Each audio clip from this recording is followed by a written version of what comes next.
శారీలో వస్తాయి కదా అండి ఇలా స్పాంజెస్. సో ఇలా స్పాంజెస్ని మనం ఇలాగ జస్ట్ ఒక 1 ఇంచ్ విడ్త్తో ఇలాగ కట్ చేసుకోండి లైన్గా. సో ఇలా స్క్వేర్ పీస్ తీసుకోండి. ఇది కూడా ఒక 1.5 ఇంచెస్ విడ్త్ ఉండేటట్టు తీసుకోవాలి. సో ఇప్పుడు మనము ఇలాగ దీన్ని ఇలా పెట్టేసి దీని సెంటర్లో ఈ థర్మాకోల్ బాల్ ఉన్నా పెట్టుకోండి. మనకు అవైలబుల్ లేనప్పుడు ఇలా క్లాత్ కానీ సేమ్ ఇదే ప్రాసెస్లో మీరు క్లాత్ కూడా పెట్టుకోవచ్చు. దీన్ని ఇలా ఫోల్డ్ చేసేసి ఇలాగ సెంటర్లో పెట్టేసి మనకి లోపలికి వెళ్ళదు కదా అండి. సో ఇలా నీడిల్తో ఇలా పెట్టేసుకోవాలి. ఈ ప్రాసెస్ ఎందుకంటే మనకి అన్నీ ఈక్వల్గా వస్తాయి, అలాగే లుక్ వైజ్ ఒకటి చిన్నగా ఒకటి పెద్దగా లేకుండా నీట్గా ఉంటాయని ఇలా చెప్తున్నాను. ఓకేనా. ఇలాగ థ్రెడ్ తీసుకొని ఇలాగా ఒక సర్కిల్ ఇలా వేసేయండి. ఇలా చుట్టిన తర్వాత మొత్తం ఇప్పుడు ఇది రెండు ఇలా తీసేసి మనం ఇలాగ నాట్ వేసేసేయాలి. పూలు కట్టినట్లు ఇలా నాట్ వేసేసేయాలి. ఒక 2-3 వేసేసేయండి. ఇలా వేసి మీరు సారీ అండి థ్రెడ్ తెగిపోయింది. ఇలా వేసిన తర్వాత జస్ట్ అక్కడికే వదిలేయద్దండి. ఇంకొంచెం ఒక 1/2 ఇంచు కిందికి ఇలాగా చుట్టేసేయండి. మనకి రెడీమేడ్ స్టైల్లో ఫుడ్ స్టిచ్ చేసేటప్పుడు నీట్గా ఉంటుందన్నమాట. మొత్తము బెత్తుగా లేకుండా చాలా నీట్గా ఉంటుంది. సో ఇలా స్టిచ్ చేసుకోవాలి. సారీ అండి ఇలాగా మనము నాట్ ఇలా వేసేసుకోవాలి. అప్పుడు మనకి అన్నీ వచ్చేసి చూడండి ఇలాగా నీట్గా ఉంటాయి అన్నమాట. అన్ని ఈక్వల్ సైజులో ఉంటాయి. లేదంటే ఒకటి పెద్దగా ఒకటి చిన్నగా ఉంటుంది. మీరు థర్మాకోల్ తీసుకున్నా ఒకటే సైజులో బాల్స్ తీసుకోండి. అవి కలిపిస్తూ ఉంటారు కదా. సో అలాగా మనకి క్లాత్ తీసుకున్నా అలాగే, మన క్లాత్ తీసుకున్నా కూడా అలాగే. సో మీకు ఈజీ అండి. ఇలాంటివి మనకి క్లాత్స్లో వస్తాయి, మనకి శారీస్లో కానీ ఇలాంటివి చాలా ఈజీగా మనకి వాష్ చేసినా ఏం కాదనమాట, నీట్గా ఉంటాయి. ఓకేనా. ట్రాన్స్పరెంట్ ఉండే క్లాత్లకు వచ్చేసి మీరు కాటన్ తీసుకోండి, లేదా లైనింగ్ అయినా పెట్టేసుకోండి. ఓకేనా. సో ఇలా ఐ హోప్ ఈ వీడియో మీ అందరికీ నచ్చిందని అనుకుంటే, నేను ఇంతకుముందు క్లాత్ కూడా ఎలా చేయాలనేది వీడియో అప్లోడ్ చేశానండి. ఈ వీడియో షార్ట్లో పోస్ట్ చేసినా కూడా మీకు వీడియోస్ అన్ని డిస్క్రిప్షన్ బాక్స్లో లింక్ ఇస్తాను, చెక్ చేయండి. ఈ రెండింటికి లైనింగ్ ఇలాగ జాయిన్ చేసుకోవాలి. పైపింగ్ వేసేది కాబట్టి మనం ఫస్ట్ లైనింగ్ జాయిన్ చేసుకోవాలి 2 పీసులకి. అలాగే హ్యాండ్స్ కూడా జాయిన్ చేసుకోవాలి. సో హ్యాండ్స్ కూడా ఇలా జాయిన్ చేసి పెట్టేసుకోవాలి. ఇలా జాయిన్ చేసుకునేటప్పుడు ఇటువైపు మనం పైపింగ్ వేస్తాం కాబట్టి మొత్తం జాయిన్ చేసుకోండి లైనింగ్. సో ఇటు సైడ్ వచ్చేసి ఆర్మ్ హోల్ వైపు నుంచి ఒక హిప్ కర్వ్ వరకే జాయిన్ చేసుకోండి. ఎందుకంటే మనము ఇక్కడ లైనింగ్ వేరు, ఇది ఏ లైన్ మోడల్ కదా. సో అందుకని మనము హిప్ దగ్గర వరకే మనం లైనింగ్ జాయిన్ చేసుకోండి. ఇక్కడి నుంచి మనము వేస్ట్ వరకు అండి, సారీ మనకి ఇక్కడ వరకు కొంచెం వరకు ఇలా లైనింగ్ జాయిన్ చేసుకోండి. తర్వాత ఇది సపరేట్ జాయిన్ చేస్తాం కాబట్టి ఇక్కడ ఏం జాయిన్ చేయొద్దండి. సో ఇక్కడ వరకు మనం ఇలాగ స్టిచ్ చేసుకోవాలి, లైనింగ్ అటాచ్ చేసుకోవాలి. చూడండి ఇక్కడ వరకే జాయిన్ చేసుకున్నాను నేను లైనింగ్. ఇక్కడంతా ఓపెనే పెట్టుకున్నాను, ఎందుకంటే మనము లైనింగ్ వేరు మెయిన్ ఫ్యాబ్రిక్ వేరు స్టిచ్ చేసుకుంటాం కాబట్టి. సో అటు సైడ్ కూడా ఇలాగే స్టిచ్ చేసుకోవాలి.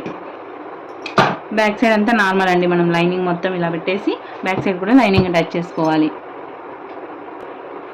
ఇక్కడ నేను పైపింగ్ వేయాలనుకుంటున్నాను కాబట్టి డైరెక్ట్గా జాయిన్ చేస్తున్నాను. అదే మీరు నెక్ తిరిగేయాలనుకోండి, నెక్ పీస్ అయినా స్టిచ్ చేసుకోవచ్చు, లేదా డైరెక్ట్ దీనికి మనము క్యాన్వాస్ అటాచ్ చేసుకొని లైనింగ్ తిరిగేసేయండి.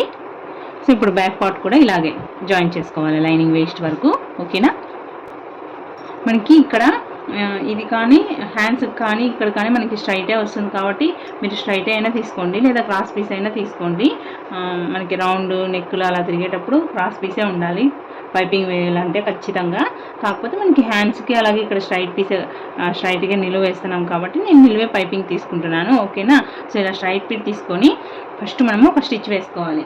వేసుకున్న తర్వాత మనము ఈ క్లాత్ని అనేది ఇలా కిందికి ఫోల్డ్ చేయాలి. స్టిచ్ పడిన క్లాత్ని ఇలా కిందికి ఫోల్డ్ చేసి ఓన్లీ చూడండి ఇలాగ కిందికి ఇలా ఫోల్డ్ చేసి ఓన్లీ థ్రెడ్ మీదనే ఇలాగ మెయిన్ క్లాత్ ఇలా రానిచ్చి సో ఇలాగ పెట్టేసుకోవాలి. ఇలా పెట్టేసి ఇలా స్టిచ్ చేసేసుకోవాలి. ఇప్పుడు హ్యాండ్స్ మీద చూపిస్తున్నాను.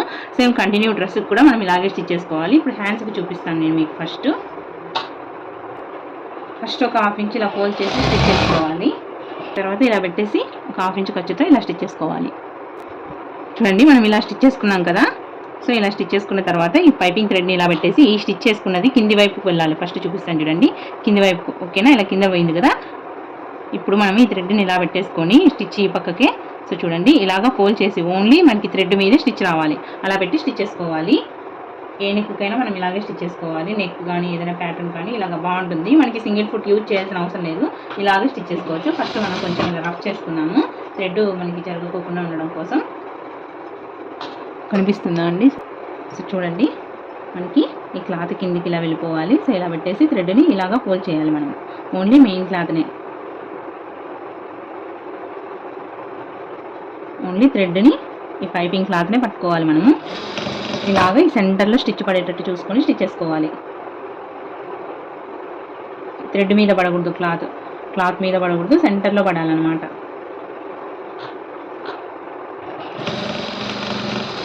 ఇక్కడ మనకి ఫస్ట్లోనే మనము థ్రెడ్ అనేది ఇలా లాగితే జరగకుండా ఉండడం కోసం ఫస్ట్లో ఇక్కడ రఫ్ చేసేసుకోండి.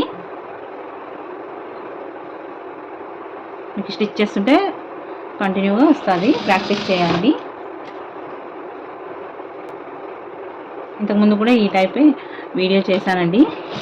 ఆ వీడియో లింక్ కూడా మీకు కింద డిస్క్రిప్షన్ బాక్స్లో ఇస్తాను. అది లైనింగ్ ఇది కాదు, ఓన్లీ మెయిన్ కాటన్ది. ఇది లైనింగ్ది. ఇది పాట్లీ బటన్స్ చూపిస్తున్నాను. అది ఓన్లీ పైపింగ్ వే చూపించాను 3 years బ్యాక్. ఇక్కడికి వచ్చేటప్పుడు రఫ్ చేసుకోవాలి. బ్యాక్ సైడ్ మీరు హెమ్మింగ్ అయినా చేసుకోవచ్చు ఇక్కడ బ్యాక్ సైడ్, లేదంటే ఇంకొక స్టిచ్ డబల్ స్టిచ్ అయినా వేసుకోవచ్చు. ఓకేనా? మనకి చూడండి ఇంత నీట్గా సన్నగా వచ్చింది కదా. సో ఇలా స్టిచ్ చేసుకోవాలి. ఇక్కడ కూడా ఒక స్టిచ్ వేసుకోండి ఫుట్ అంత గ్యాప్తో. సేమ్ దీనికి కూడా ఇలాగే పైపింగ్ వేసుకోవాలి.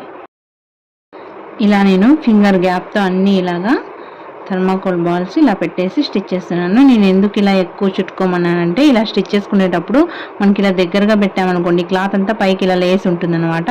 అదే మనం ఇలా చుట్టుకున్నామంటే నీట్గా ఉంటుందన్నమాట స్టిచ్చింగ్ చేసుకోవడానికి. నేనేం సింగిల్ ఫుట్ యూజ్ చేయలేదండి, నార్మల్ ఫుట్టే యూజ్ చేస్తున్నాను. చూడండి ఇలా రఫ్ చేసుకోండి స్టిచ్ చేసే చోట. చూడండి మనకి ఇలా నీట్గా వస్తాయన్నమాట బాల్స్. చూడండి మనకి అన్నీ ఇలాగా స్టిచ్ చేసుకోవాలి. ఇలా ఎక్స్ట్రా కట్ చేసుకోవాలి. మళ్ళీ మనం ఒక 1 inch కాజా పట్టి పెట్టుకొని దాన్ని కూడా ఇంకొక పార్ట్ని కూడా ఇలా కలిపేసి స్టిచ్ చేసుకోవాలి. ఒక 3.5 inch విడ్త్తో సో ఇలాగా పట్టి తీసుకోవాలి. లెంత్ వచ్చేసి 31, 33. మీకు కింద ఎంత ఓపెన్ ఉండాలో చూసుకొని అంత తీసుకోండి క్లాత్. విడ్త్ 3.5 తీసుకున్నాను. దీన్ని పైన ఇలా ఫోల్డ్ చేసి ఒక స్టిచ్ వేసుకోవాలి పైన. ఎందుకంటే పైన మనం డైరెక్ట్ నెక్ స్టిచ్ చేసి ఉంటాం కదా, ఫినిషింగ్ నీట్గా ఉండడం కోసం. దీన్ని ఇలా స్టిచ్ చేసుకున్న తర్వాత ఒక స్టిచ్ వేయండి కదలకుండా. తర్వాత నెక్ పీస్కి క్రాస్ పీస్ ఇలా తీసుకొని ఫస్ట్ ఒక స్టిచ్ వేసుకోవాలి. తర్వాత ఇలా నెక్ స్టిచ్ చేసి కట్స్ ఇచ్చి వీడియో లెంత్ అవుతుందని ఫాస్ట్ పెట్టానండి. సో ఇంతకుముందు ఎలా చూపించాను సో అలాగే స్టిచ్ చేసుకోవాలన్నమాట. పైపింగ్ పెట్టేసి ఇలా ఫోల్డ్ చేసి ఎక్స్ట్రా క్లాత్ అంతా కట్ చేయాలన్నమాట. మనము పాట్లీ బటన్స్ పెట్టింటాం కదా, సో అదంతా కట్ చేసి సో పైన కదలకుండా ఒక స్టిచ్ వేయండి పైపింగ్. మీరు కావాలంటే హెమ్మింగ్ అయినా వేసుకోవచ్చు దానికి. ఇలా కట్ చేసిన తర్వాత ఇప్పుడు మనము ఇంతకుముందు కాజా పట్టి చెప్పాను కదా, సో దాన్ని స్టిచ్ చేసుకోవాలి. సో కదలకుండా ఇక్కడ వచ్చేసి మనకి పోగులు పోకోకుండా ఒక స్టిచ్ వేసుకోవాలి. తర్వాత చూడండి ఇక్కడ ఇలా కరెక్ట్గా వస్తుందో లేదో చెక్ చేసుకొని ఒక స్టిచ్ ఇలాగా వేయాలన్నమాట.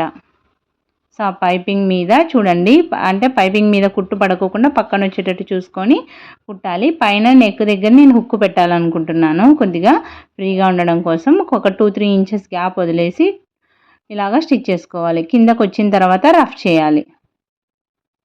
సో ఇంతే అండి, ఎక్స్ట్రా ఉన్నది కట్ చేసుకోవాలి. బ్యాక్ కూడా సేమ్ నెక్ పైపింగ్ ఇలా వేయాలన్నమాట. రౌండ్ నెక్, ఇన్విజిబుల్ పైపింగ్ అన్నీ చూపిస్తానండి. మీకు ఏమైనా అర్థం కాకుంటే ఇది బిగినర్స్కి ఈజీగా ఉంటుందన్నమాట ఈ పైపింగ్. మీరు లావు థ్రెడ్ అయినా చిన్నదైనా ఏదైనా కానీ ఈ ఫుట్ మీదే స్టిచ్ చేసుకోవచ్చు ఇలాగా. మీకు పైపింగ్ స్టిచ్ చేసిన వీడియోస్ అన్నీ మీకు డిస్క్రిప్షన్ బాక్స్లో లింక్ ఇస్తాను, చెక్ చేయండి. తర్వాత షోల్డర్ జాయిన్ చేసి మనము హ్యాండ్స్ జాయిన్ చేసుకోవాలి. ఫ్రంట్కి వచ్చేటట్టు చూసుకొని అలాగే రివర్స్ ఇలా స్టిచ్ చేసుకోవాలి. మనకి షోల్డర్ జాయింట్ చేసిన దగ్గరే ఖర్చు పెట్టింటాం కదా సెంటర్ పాయింట్, అది వచ్చేటట్టు చూసుకోవాలి.